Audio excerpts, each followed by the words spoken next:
You are about to view the video podcast for Center for Spiritual Living. If you find value in what you receive here, consider supporting us by clicking the Contribute button now. And know that all that you give to CSL returns right back to your life, multiplied abundantly. Blessings.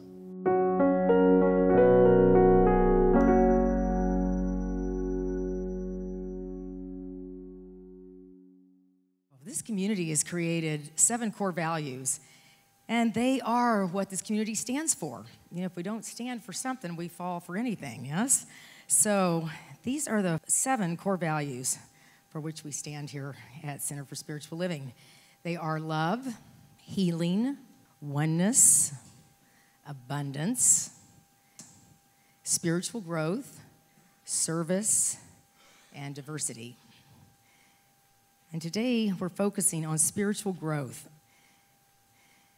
Probably the best teacher of spiritual growth is the oyster.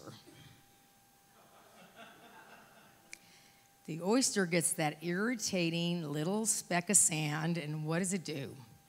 It makes a pearl, yeah? So the minute that it gets something that feels irritating, it turns it into some frustration or irritation. It turns it into something of value. Before I understood spiritual growth, the things that were irritating and frustrating in my life, I would just ignore them and hope they would just go away. And I found myself feeling like I was rearranging deck chairs on the Titanic. Yeah, right? When we deny things, they don't go away and we don't grow spiritually. In fact, we just stay stuck. I was arrested for drinking and driving. Not last weekend, 35 years ago. Not once, not twice, but 3 times. Because I didn't understand that irritation was something to pay attention to. That things that were going on in life were something to pay attention to and to see where the learning, where the teaching was. It is said that an angel leans over every blade of grass saying, grow, grow. So I'd like to invite you to know that if there is anything that is irritating or inconvenient or really challenging in your life, there is something in that that is for your growth. I have a new friend, Rich Gossman, who I met last Saturday. He was at Empower Hour, and he is a sound healer. And I'm always very curious about people that one's ministries, because I believe everybody has a ministry, and they come to us through things that are irritating. So I knew Rick, in his wonderful sound healing ministry, must have had something that happened to him for him to awaken to that is within him. And Rich had broken his back in surfing years ago, and because of the many healing modalities that he incorporated as he was healing, he had a sound healing ministry that has come through him. It's singing bowls, it's a gong, and it was a magical experience being with Rich. And he plays all over town during the week. During the week, he has full moon sessions on the beach, and this is an integral part of his life today. I'd like to tell you, friends, we're not here just to suck air and have problems, as I say sometime. If I hadn't been arrested and been in the challenges that I'd been in 35 years ago, I wouldn't be standing here today. I wouldn't have understood that I was dealing with alcoholism that was really a catalyst for deeper meaning in my life, as Rich's was with his sound healing. So I invite us to pay attention to those things that are getting our attention, that want us to grow, that want us to be spiritually awake, and your life can become not one challenge after the next, but a string of pearls. And so it is.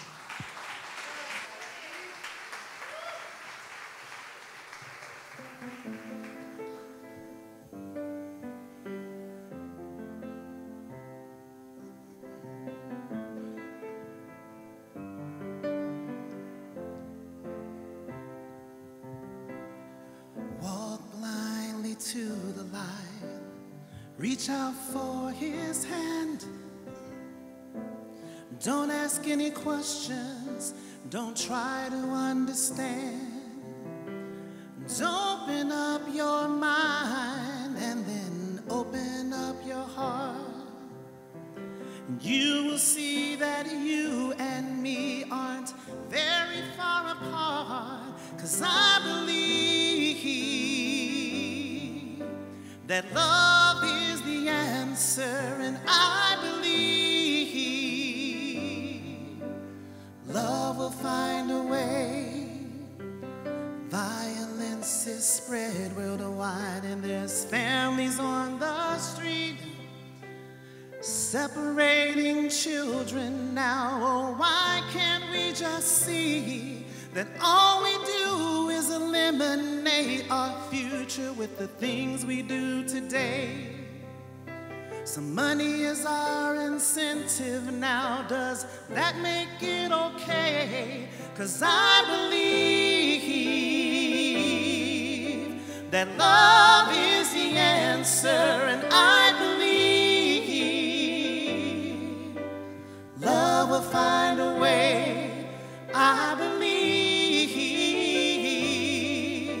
that love is the answer, and I believe love will find a way.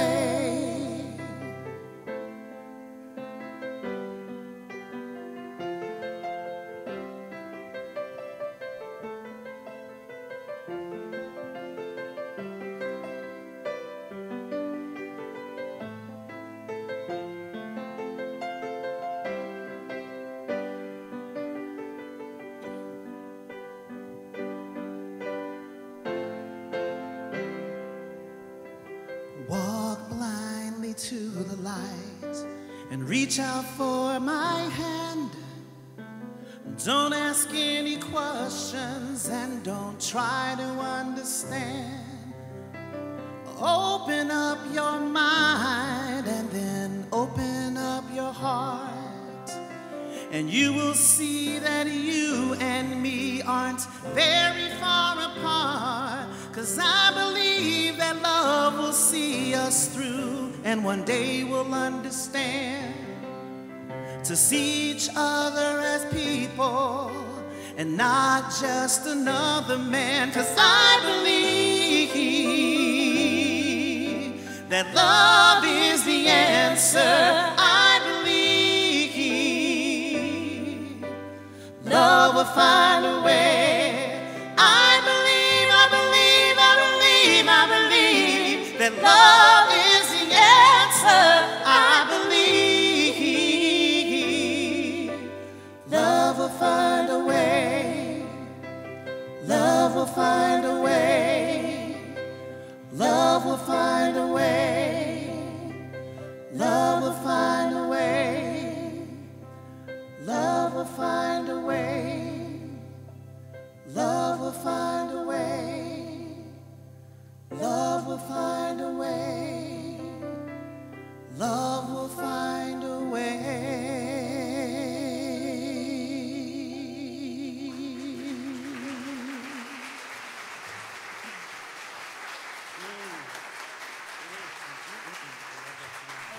Morning, CSL. How are we today? Is it all good? Happy New Year.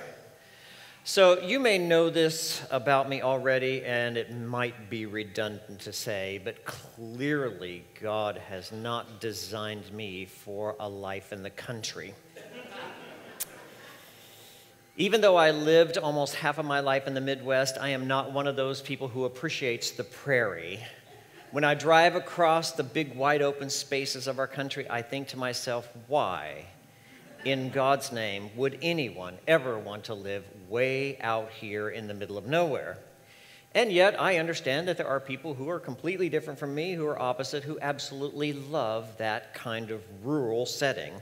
As for me, I need the city lights. I have never been to a city that was too big for me. If you want to make me really happy, plant me in New York City or Bangkok or Dubai. So when I was growing up in that little town in Kansas, I felt trapped. I kept thinking to myself, I got to get out of here. I got to get out of here. People are not going to dress like this here. Surely there must be something out there beyond this little town. Surely this can't be everything that life has to offer. As a young boy, I used to like to climb trees. I was a little monkey, you know. And we had this big, huge oak tree in our backyard, so I would climb as high as I could up that tree and go as far out on a limb as possible because I liked the view from up there, you know. I used to hang out on those branches dreaming of what life could be like for me living in a big city, imagining to myself how it could be different, dreaming of the adventures that might lie just beyond those miles and miles and miles of beige wheat fields. Einstein said that imagination is more important than knowledge. That is that childlike quality we possess, that ability to dream of a life completely different than the one we're living, that is far more valuable than any knowledge or education we could get from an institution. In fact, it's that one ability that we humans have that no other species on our planet possesses. We can imagine, we can dream, we can envision. And yet, for some reason, it seems to be the first thing we stop doing as we get older, isn't it? What is that about? Why do we do that? Why do we give up our dreams? Why are we so quick to accept the status quo? You know, are we just lazy? I mean, is that what it is? Or do we just get tired? You know, tired of the mundane tasks of everyday human life that somehow seem to hypnotize us slowly into accepting less before we know it. I think over time, the downward pull of race consciousness traps us into thinking it's time to settle for what you've got and be happy things aren't worse. Whatever it is, my friends, we have to fight that urge to lower our expectations. We have to find a way to stay interested in life and excited about our future. We have to keep dreaming of our highest possibility and keep taking steps toward it. Otherwise, we will end up like so many people do as they get older. A little bitter, quite cynical, and mostly irrelevant. And that is not at all the life that Spirit created us to live. In a universe that promises, behold, I make all things new, we have to keep our sights on the new and always be ready to take on a new adventure. Because doing so keeps us closer to what Joseph Campbell, the great mythologist, said that we all really want. You know what we all really want? A feeling of being alive. And when we follow our best ideas and we go in hot pursuit of our dreams, we feel that sense of invigoration. We feel alive again. We feel youthful. Imagination is what keeps us and prevents us from falling back into the negative thinking of the entire race of this planet. See, I don't know, I've been noticing, but I don't know whether you feel this way or not, but I can feel it. I can feel it strongly. There is this downward pull to our human spirit, a negative weight that tries to hang on your shoulders. It feels particularly strong these days to me. I don't know why. And it is the constant message from the jaded, negative people who surround us. And you know what? They always say the same thing. They always say the same thing. Nothing changes in the world, so why even try? Don't be a dreamer because you're just going to end up being disappointed. Don't go for what you want in life because you're going to be disappointed. It's okay to hope for the best, but you better plan for the worst. They always say the same thing. You have to resist that kind of thinking. And in order to do so, you will have to make a conscious decision every single day not to go there. Think about it. When was the last time you had a big adventure in your life? When is the last time you did something that scared you out of your wits? When is the last time you tried something new or pursued a new idea or a dream?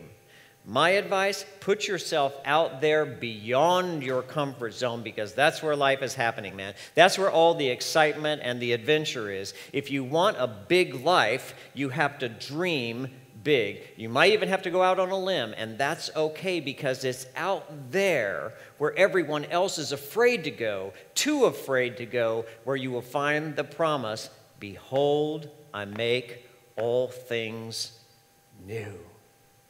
New. Use your imagination. Think about what you want your life to be like. Forget about the way it looks today. It's not important the way it looks today. Your current conditions only limit you and continue to limit you if you continue to focus on them. The only way you're going to overcome them is to imagine your way out. We know from experience that creative power of the universe goes wherever it is focused. In other words, if you want to see more of what you love, then focus on that, because you get more of what you look at, what you think about, what you talk about. So if you look at love and you keep focusing on that which you love in life, guess what shows up? More love. The opposite is true as well. If you think about, talk about, worry about, and continue to post on social media all the things that piss you off, guess what will show up? More things to piss you off. Maybe you don't know this or not, but you are quite literally creating all of the circumstances and the events of your life by whatever it is that you are giving your attention to and focusing on. So why not focus on what you want? Try using your power to change your circumstances. Imagine your way out of them. If you're sick, imagine and see yourself well.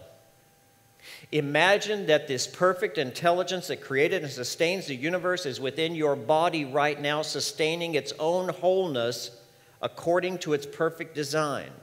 If you're broke, see yourself rich. Imagine what it's like to be supplied with every single thing you could ever want or have. If you're unhappy, see your heart filled with joy and your life filled with laughter. Imagine what you want. See it in your mind's eye and keep focusing on it until it shows up, because I promise you it will show up.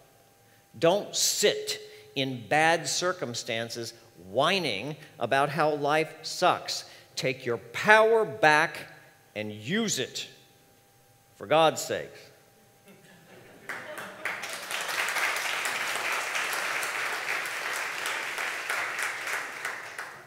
A little tough love today. In our book of the month, it's up to you. Dr. Holmes said, we are using a power compared to which the united intelligence of the entire human race is as nothing. Never let yourself believe that any negative condition is permanent in your life. No condition is permanent. The only thing that is permanent is you. And the creative power that, as Emerson says, sweeps and circles round you. Listen to me. This is important. Don't let yourself be pulled down by the people around you who have already given up on their dreams. Because believe me, they'd feel a lot more comfortable if you give up on yours. That way they could rationalize their own misery. But don't you do it. Don't you do it. Don't ever, ever give up.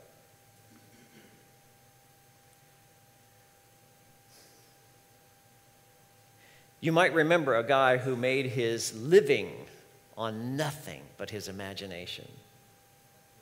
And you might be surprised to learn that that guy attended the Kansas City Art Institute 100 years ago and had his first studio there in the Midwest. Walt Disney, the man who transformed entertainment in the world and the economy of this state. You know, the design and development arm of the Disney Corporation is called Imagineering, and they hold 115 patents for design. And here's the thing. That one man's vision is still alive today. It lives beyond his human lifetime. And that, my friends, is the power of your imagination. It lives beyond you and takes you places you can't plan or organize on your own, and brings something better to the world for future generations. By the way, that is exactly what we are doing here at CSL. All of what we are creating together isn't just for us here in this room. It is for the future and for the generations of people who will come after us. It's for the children in the youth center who will grow up with higher expectations than you had, who will enter the school system unafraid to be the unique being that God created them to be. It is for the person who comes to the end of their rope, who has come to the end and lost hope and is ready to end their lives, who walks in the door of CSL and hears a message that turns everything around for them, a message that says you have a right to live well. You have a power to use and a dream in your heart to be made manifest. Never give up on your life. Your best days are always ahead of you. I believe we have a moral obligation to leave the world better than we found it, to pave the way for future generations so that they might avoid the suffering we had to endure. And that, my friends, is what CSL is all about. It's about envisioning a better future for our children and for our world. Imagine a mind so infinite that can create and sustain a universe with trillions of stars, billions of planets, billions of people. You know, they say the currency of an infinite mind is new ideas. New ideas. God, the essence of life itself, is constantly pouring out its genius to its creation, to those who are receptive, to those who aren't afraid to dream.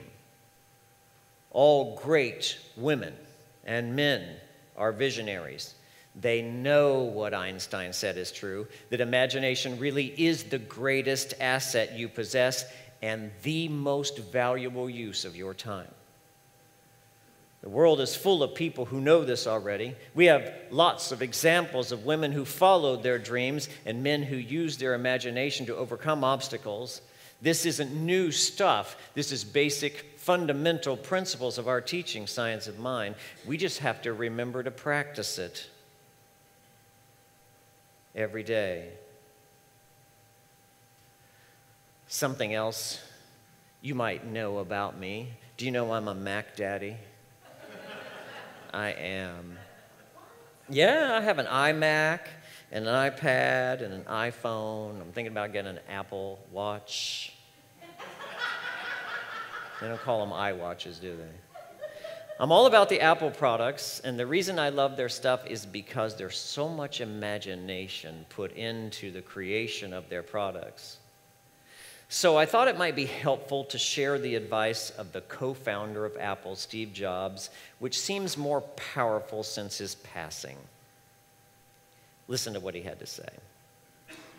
Your time is limited, so don't waste it living someone else's life. Don't be trapped by dogma, which is living with the results of other people's thinking. Don't let the noise of other opinions drown out your own inner voice.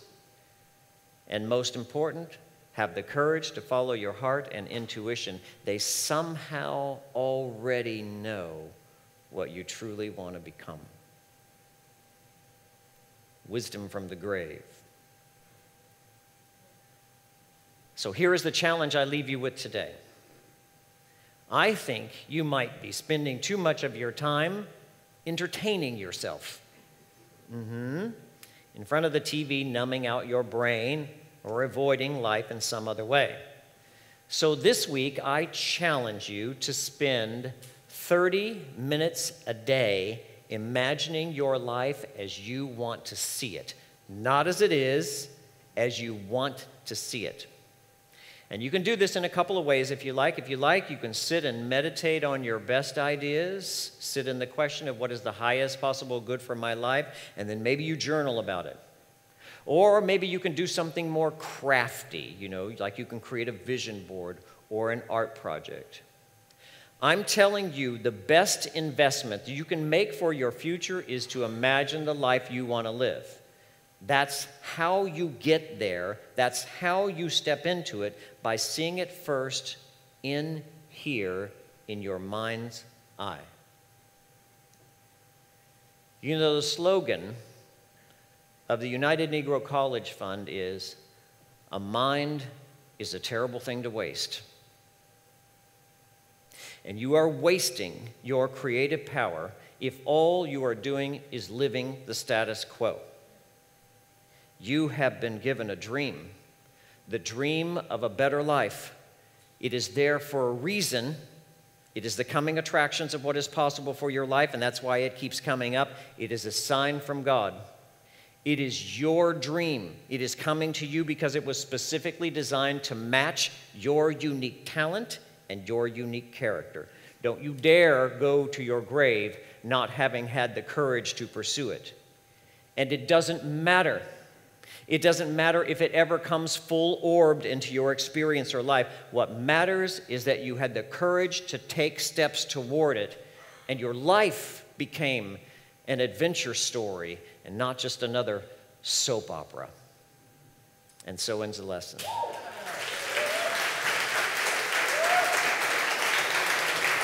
There's a time to talk and a time to listen. In every relationship, the success of a relationship comes from communication. That same truth applies to our relationship with the universe, with spirit, with whatever you want to call it. And so this is our time to sit and listen and be in its presence.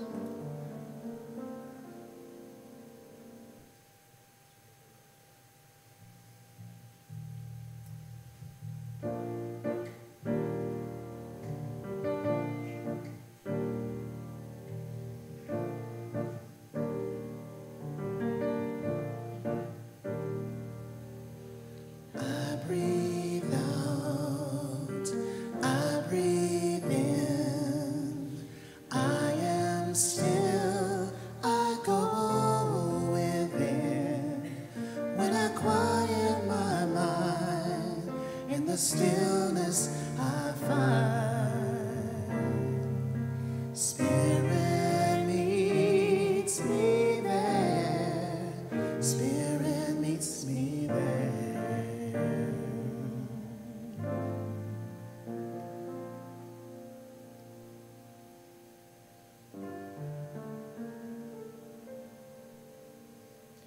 There is a time and a place for everything. For everything there is a season. There's a time to act courageously, to move toward your best ideas, to see the highest possible good and to take a step toward it. And then there's a time to step back and sit in the presence of the knower of all, and ask the question,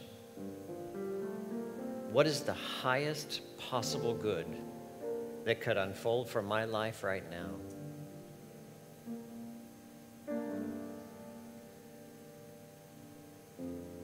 Although it appears that we are each alone, living a separate life in the world, each of us has an inner compass, a guide, a spirit, a core of truth and love that is the healer of all things, that is the promise of a greater and a greater good. If you let it, if you listen, it will guide you to the next step, and the next step, and the next step.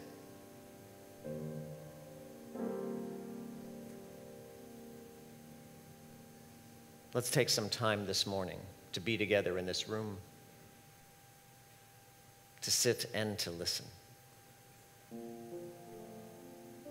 to be still in the presence of the knower that knows all things, and let its guidance direct us.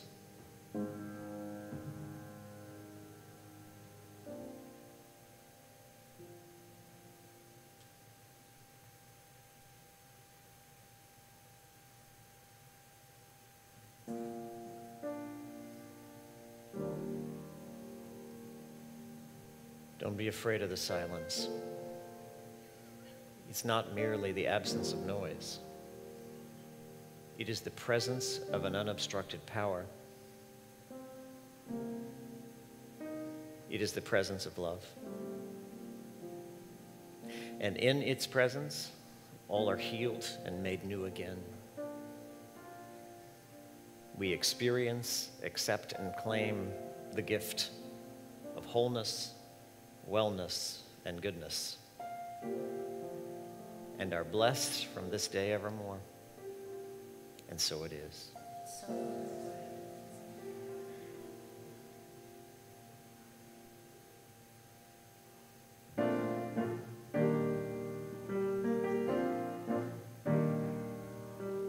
I breathe out, I breathe in, I am still, I go within. When I quiet my mind, in the stillness I find. Spirit meets me there, Spirit meets me there.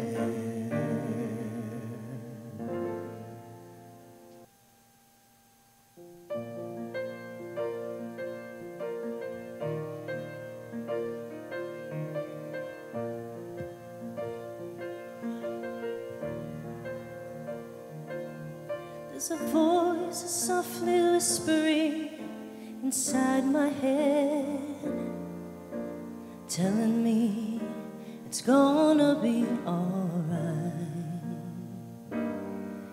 It keeps saying that yourself be led where you are led. Don't hold back, don't put up a fight.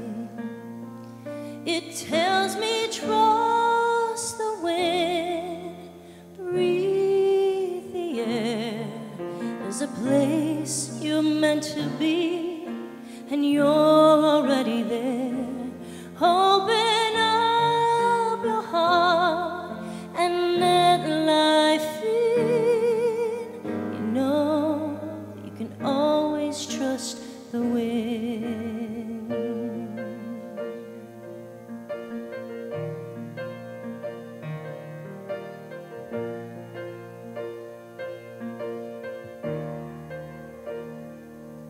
When the world starts doing things that I don't understand, and I search my soul to find the reason why. In the dark of night I feel somebody take my hand and tell me you don't even have to try, for you can trust the wind, breathe the air, and know that there are helping hands around you everywhere. Open up your heart and let life in. Know that you can always trust the wind. Dreams have wings, thoughts take flight. All good things are streaming towards us every day. They hear our prayers, they know the way.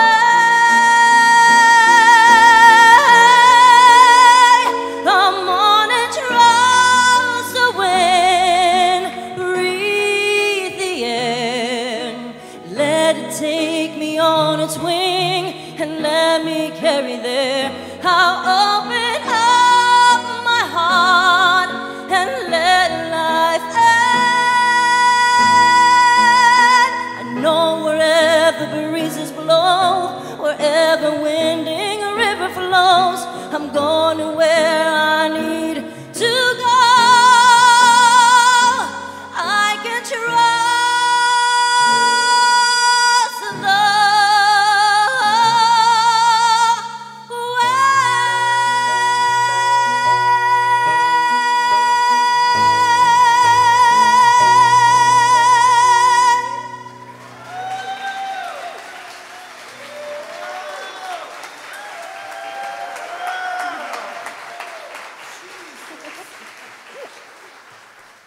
You know that we close everything we do in our service by an affirmation card and a prayer. And if yours is like mine, and I know it is, it says this. Would you say it aloud with me?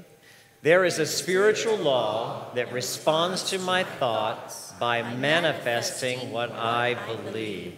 Let's know this together, that we are the entrance of the divine into the world.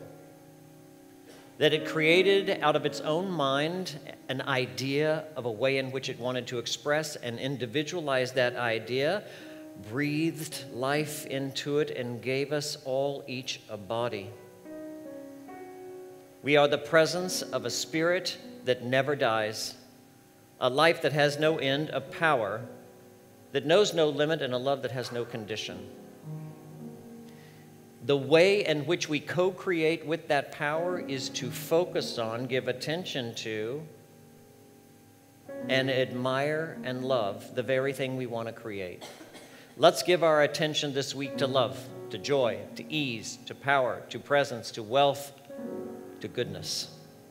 Let's turn our backs and turn away from all that has been created unlike the presence of God in our lives, and know that as we turn our attention toward that which is well and good, we experience more of it. This truth is established, it is set in mind, it is placed in consciousness, it is beginning to take form right now. And so it is. So it is.